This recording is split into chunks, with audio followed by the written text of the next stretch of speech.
Hello mga kabarkada, eto nga yung aming Christmas tree na aabot na ata ng isang dekada kasi 9 years na itong aming Christmas tree pero talagang mukhang pwedeng-pwede pa talagang gamitin kasi nga inaalagaan namin ang pagtatabi nito. Nung binili kasi namin yan, di ba may mga plastic ang bawat yung sanga-sanga niya na kulay green. Hindi namin tinanggal yon bagkos ginawa namin nagstay pa rin yung plastic doon and then kada liligpitin namin binabalik namin. Yung iba nangawala na nga lang yung plastic, syempre sa katagalan nasisira.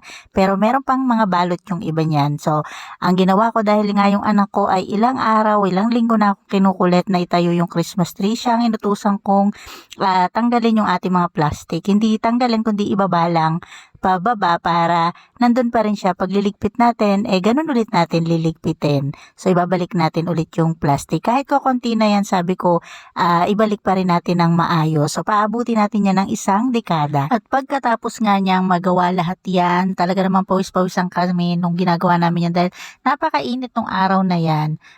Linggo namin yan ginawa. Then, eto nga, naitayo na namin yung pinaka-Christmas tree pero hindi pa namin agad yan nalagyan ng design at hinalungkat ko pa yung kanyang mga stuffed toys na gustong gusto ko nang itapon pero ilang taon rin namin napapakinabangan na yan ang design ng aming Christmas tree. Sabi ko nga pamimigay ko na yung mga stuffed toy na yan pero buti na lang hindi at ayan ang aming naging design ng Christmas tree at excited ng isang bata na buhayin ng Christmas light na ilang taon na rin namin ginagamit. Nasa pag-aalaga lang talaga. Hindi natin kailangan gumastos ng malaki para magkaroon ng magandang palamuti tuwing Pasko. Ito ay pag-aalala sa pagsilang ng ating si Jesucristo. Pero kahit na hindi Pasko, dapat ay lagi nating nasa puso at tinaalala ang ating Panginoong Jesus at lagi tayong magpasalamat sa mga biyayang binibigay niya sa araw-araw.